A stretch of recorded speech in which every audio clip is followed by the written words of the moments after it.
I was struck that Mary chose to speak about a journey of 40 years of wandering as I thought about Jeffrey Schesnol's route to the rabbinate.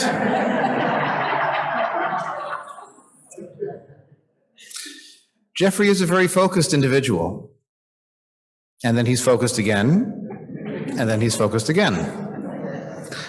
He has had a long career with Humanistic Judaism, going back over 50 years.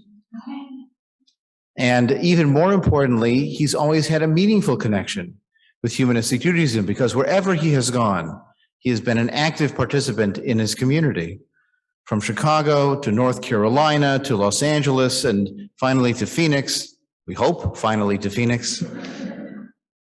Jeffrey has found his community in our shared values of Jewish culture and human agency and responsibility. Everywhere he has gone, Jeffrey has been an example of leadership, stepping up when stepping up was needed, directing what needed directing, helping to organize and inspire and communicate and connect.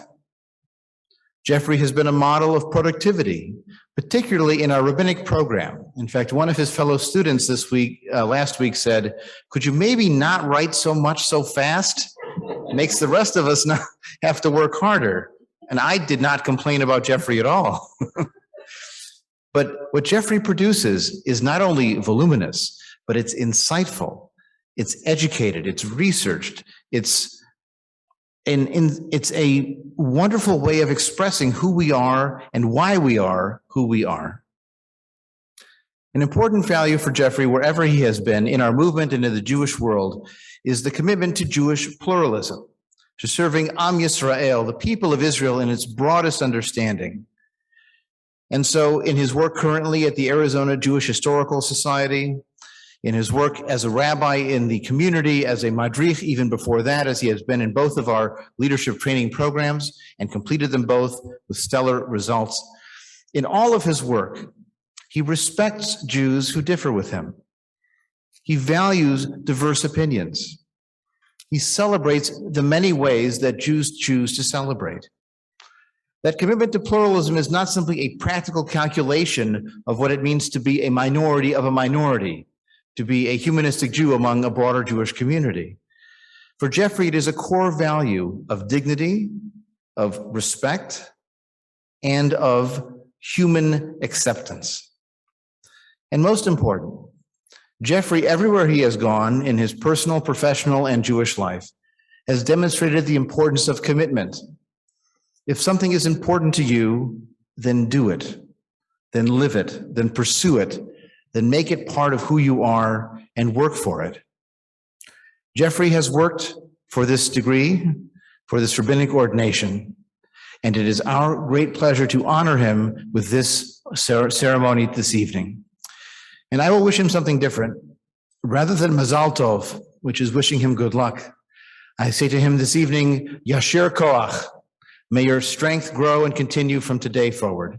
And so, Jeffrey, Mazel Tov, congratulations to Rabbi Jeffrey Schesnol. Oh, thank you. Thank you to this wonderful choir and your voices, and both Ellens, who I have a long history. They were my students. And thank you to all of you. Adam mentioned my voluminous work. So I brought with me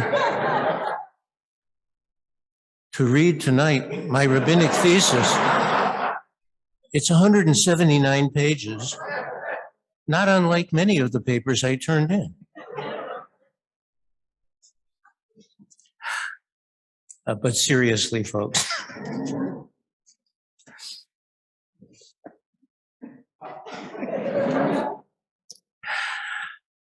This night is a night of joy and light, an opportunity to come together to speak of our shared passion for learning and acting righteously. Psalm 90 is the only psalm written supposedly by Moses, making it the oldest in the book of Psalms. I read this story not so much as the end of 38 years of wandering in the wilderness, but one of longevity. The verse 10 reads, "Our days may come to 70 years or 80, If our strength endures, yet the best of them are but trouble and sorrow, for they quickly pass and we fly away. I too have come 70 or 80 years, not of our problems and sadness, but in many ways with a vision for the best of days that lie ahead. And although time is fleeting, if we make the best of it, we will reap the benefits of time well spent. I'm almost 80 years old. And as George Burns said, if I knew I was going to live this long, I'd have taken better care of myself. 4 years ago, after receiving my Madrich certification, marking 4 years of study, I asked my friend, Holocaust survivor Oscar Noblach, if he thought I was too old to pursue the rabbinic ordination. Oscar, who was 93 at the time, told me, if you're passionate about it, you're never too old to pursue it. So I listened to my wise sage and embarked upon my second 4-year leg of my journey toward the rabbinate. Or as my great-granddaughter Audrey said at the time when she was 4 years old, good luck in rabbit school, Poppy.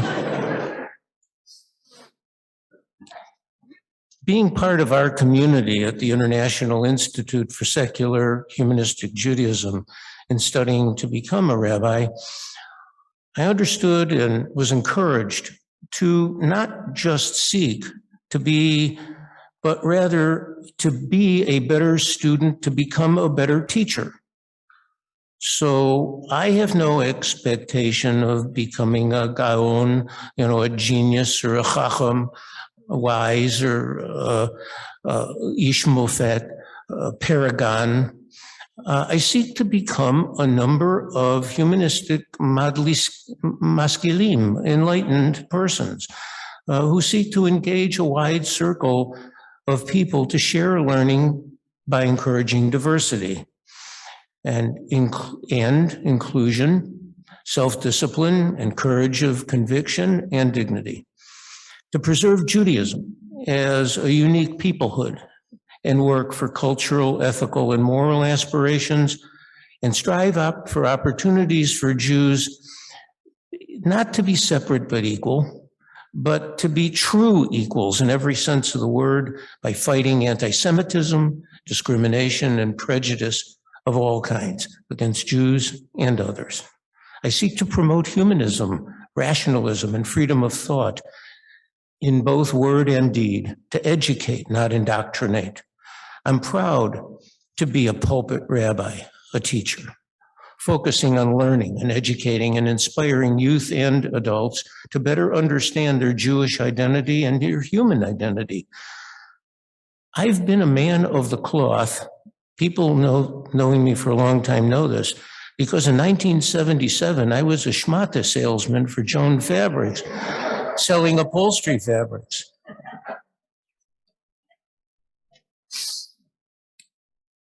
From a friendly source, Pastor Daryl Spanenberg of Logos AOG in Bilhar, South Africa, ordination, unlike graduation, is not something that someone achieves, rather is called to ordination by their community. For me, Oradam congregation in Phoenix has called me to be ordained, granted smicha. It's not an end, it's a beginning. It's not about what we've done to get here, but rather what we'll do after we leave here. I don't expect to make a living as a rabbi of a small humanistic congregation. But as always, I aspire to make a difference. The original smicha was the formal transmission of authority from Moses through generations. But since then, smicha has continued in a much less formal way. And the word, as Rabbi Mas indicated, from samach mem kaf, its root, means trust, or to lean on, or to be authorized. To which I say, to Oradam congregation, and to the other organizations I serve, as Bill Withers wrote 50 years ago, lean on me when you're not strong. You can see why I've become a rabbi, not a cantor. Being ordained will allow me to continue to further my ceremonial and spiritual leadership experience over these years of learning. It gives the title and recognition, but more importantly, my rabbinic studies have enriched my comprehension of our traditions, their origins, how they've changed, how we can make them relevant in our time and place, and how I can effectively share this understanding and experience with our community. Over the past 8 years, I have read many biblical passages over and over and over. One Hebrew passage, biblical passage, that resonates with me in an incredibly strong way is Lo ta'amod al dam re'acha, which means you shall not stand idly by your brother's blood. It's from Leviticus 19:16. To me, it is among the most important lessons I've encountered because it sums up the moral, ethical concerns that we have endured as a people over thousands of years, but it's as relevant today as when it was written. And as my Holocaust survivor friend Oscar says, don't be a bystander, be an upstander. Lo ta'amod al dam re'acha, do not stand by your brother's blood. The core meaning of this passage is best explained by William James, 19th century American scholar who some call the father of American psychology. He explained that a social organism only exists because each member proceeds to their own duty, trusting that others will simultaneously do theirs. Without that mutual trust, any group, whether government or a sports team, could not achieve anything, and they wouldn't probably even attempt it. He explained that a few bandits who trust each other would have the upper hand over a train full of strangers because the passengers have no reason to believe their fellow law-abiding strangers would rise to support one another. There are many dimensions to how one needs to be an upstander. And why not to stand idly by, whether globally, one's country, religion, community, congregation, family, or yourself. In an ever-narrowing spiral of getting closer and closer to the very essence of being, we need to drill down to the emotional arc of being an upstander. We need mindfulness to be aware, to learn, and to reflect, and to act. Lo ta'amod al dam re'acha, do not stand idly by. Watching the war in Ukraine, we're reminded of the lessons of the Holocaust, and Oscar teaches those that were bystanders, got millions of our fellow Jews killed and the rest scattered across the globe. Every day, we have an opportunity to stand up for what is right, as opposed to silently accepting the wrongdoing of others. Lo ta'amod al dam re'acha. The Gemara in Sanhedrin 73a explains this rule in graphic terms. From where arises the obligation for one who sees his fellow man drowning in a stream, or a wild animal mauling him, or robbers attacking him? Where is it that he's obligated to save him? From the verse, you shall not stand idly by. Perhaps this is the idea what Dr. Martin Luther King Jr. meant when he said, our lives begin to end the day we become silent about things that matter.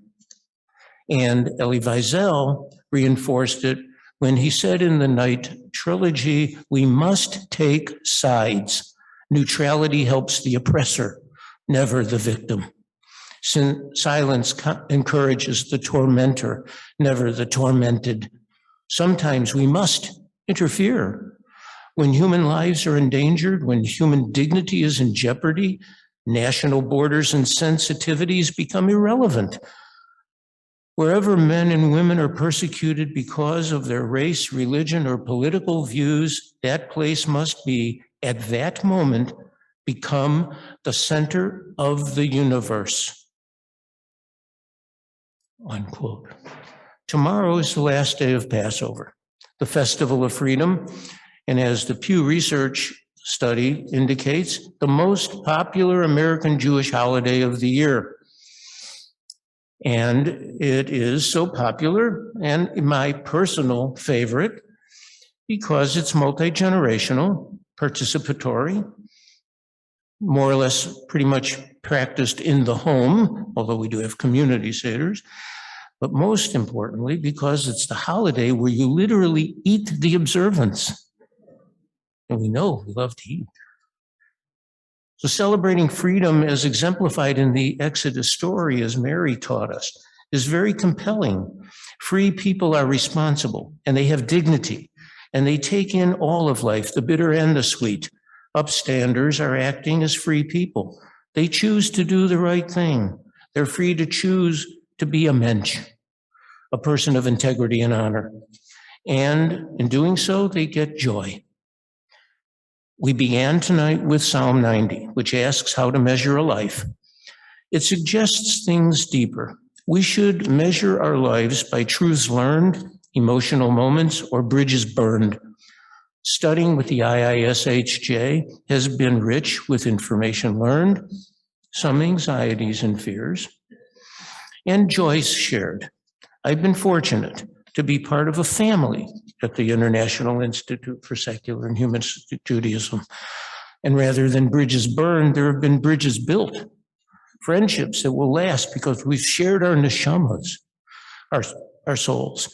We've discovered our own truths. We found layers of meaning so that when we can then make them more important with gratification, when we can then share and treasure them with others. It wasn't always easy or simple. There were strife and obstacles along the way. Summer of 2019 was fraught with some health challenges that I had. It forced me to drop a two-part course that was only to be offered every 4 years. Imagine another 4 years.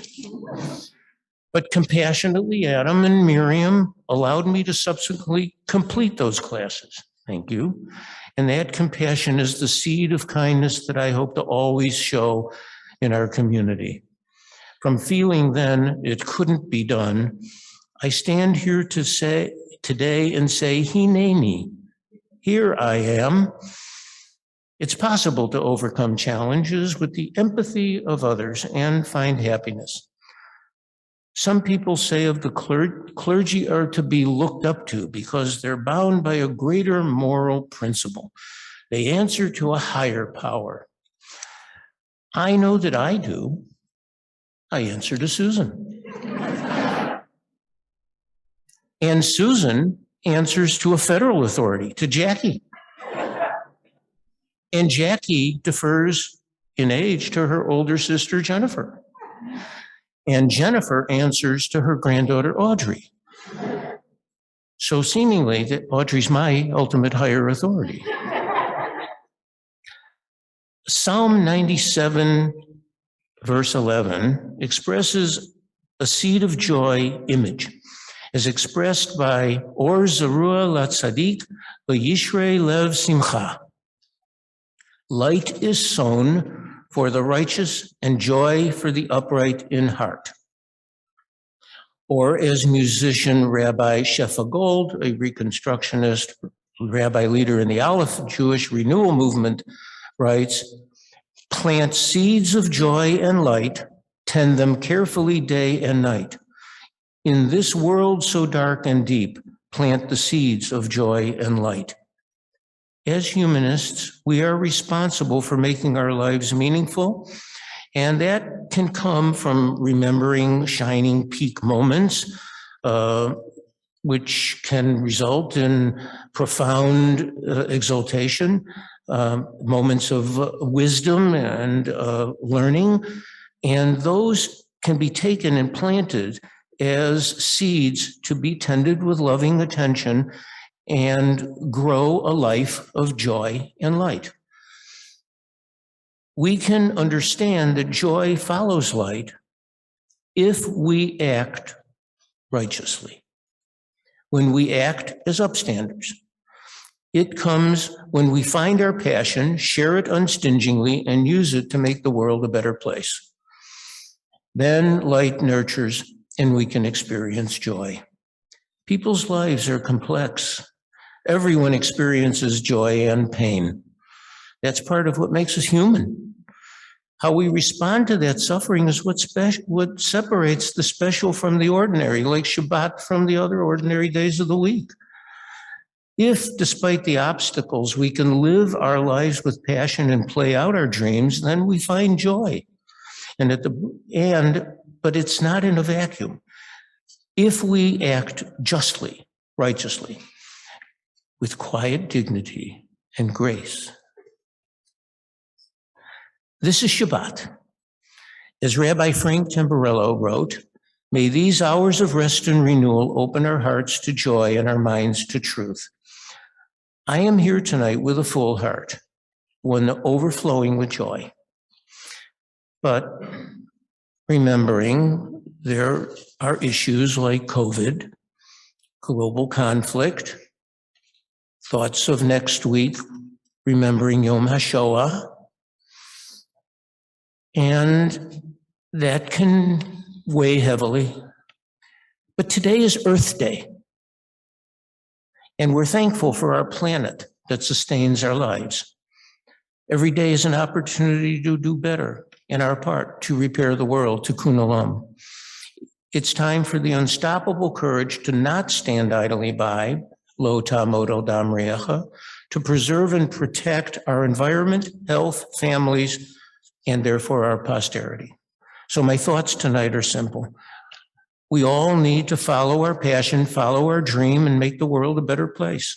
We must not be bystanders. We must be upstanders, not stand idly by. And in doing so, we find purpose and joy.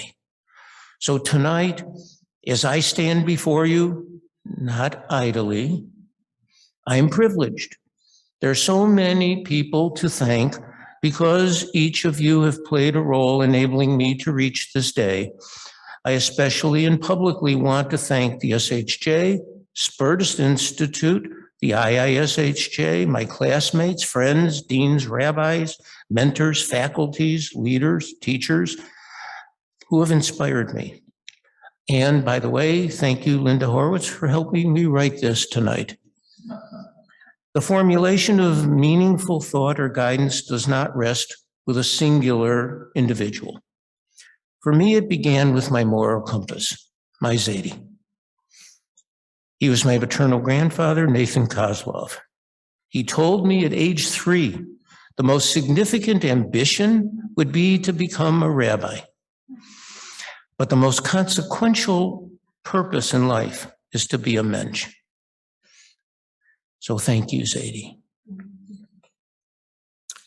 On a hot August night, not Neil Diamond's 1972 at the Greek Theater in LA, but 3 years later, in the summer of 1975, in the lovely courtyard of Beth Or Congregation here in Deerfield, Illinois, at an annual Meet the Rabbi with Rabbi Daniel Friedman, he espoused what he called rational or humanistic Judaism, and for some of us there, it was an epiphany. I'm forever grateful for that evening, for Dan Friedman, and how my better understanding of my own beliefs that night changed not only my life, but my family, my friends, and other people whose lives I have touched. Dan is my rabbi. Without him, Felice and Beth Or, I might well have taken a different path. I might not even be here tonight. And 40 years ago, Rabbi Sherwin Wine told me I needed to be a leader in our movement. Sherwin was a mentor to me and many others. And so Sherwin, looks like we made it, as any fan law would tell you. Thank you, Sherwin. But most importantly, my dearest Susan, who brings me joy, loves me, has reinvented the importance and meaning of love. I say, Brucha at shechatani, v'kiyamanti v'higianti lazman hazeh. Blessed are you who has kept me alive, sustained me, and brought me this season. Simply thank you. I love you. And I love my family, each and every one of you who has been with me every step of the way, every challenge and every achievement. This day will be remembered. And let us grow a life of joy and light. And I say, Ma yafeh hayom Shabbat Shalom. How lovely today is, a peaceful Shabbat. Thank you.